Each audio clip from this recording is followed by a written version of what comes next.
Hey, what is up guys? Eternal Abyss back here with a final vlog for the time being. It's my final, I've just finished, well, it's my final day at uni. Not sure if I'll come, well actually I've just finished uni today.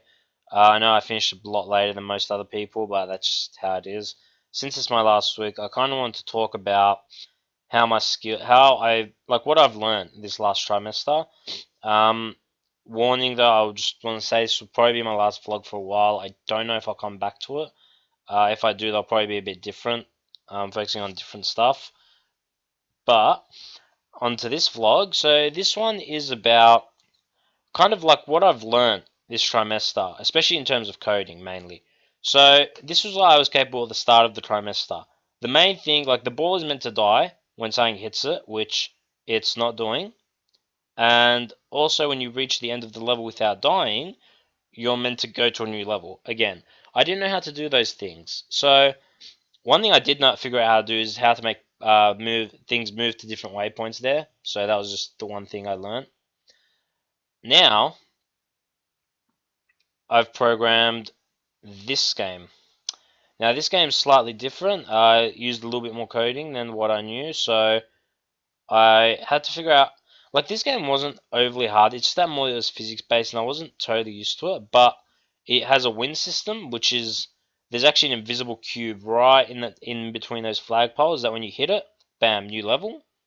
And this is also based on physics, as you can see. So, like, yes, I could have just done for it to jump by clicking space, but there's actually a different code for that I use that, oh, there we go, that actually changes how I can control the jump height.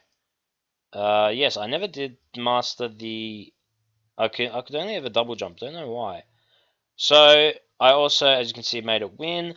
Another thing I figured out with another game was, one thing I figured out here was that with cylinders, they're rounded on the top when you place them, but if you take off the mesh, they actually become flat on the ends, and that made it possible for me to put cylinders, because otherwise the balls did not stay in the game. So I made this game with a kind of learning curve, so as you can see, the levels are getting harder and harder. Another thing I learned was how to spawn enemies with click of a button in another game, but I kind of want to. Oh, I never did the level for. Whoops, I never won the level for this one.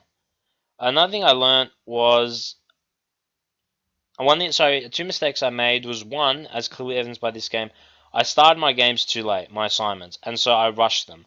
As you can see with this game, like I forgot to put one of the win situations in just because I was rushing to finish this on the last day because I started it not on the last day, but I started it a lot later than I should have. The other thing was I probably didn't listen enough to all my lectures. There was a couple things in some of my assignments that had I done them, I would have done a whole lot better, but because I didn't listen as closely as I should have in my lectures or pay as much attention, I stuffed up, and because of that, I made mistakes. Those are actually evidence in my assignments if I were to do them, but that's pretty much it for today, guys. Thank you for listening, and Eternal Abyss signing off for last time in a while. Goodbye.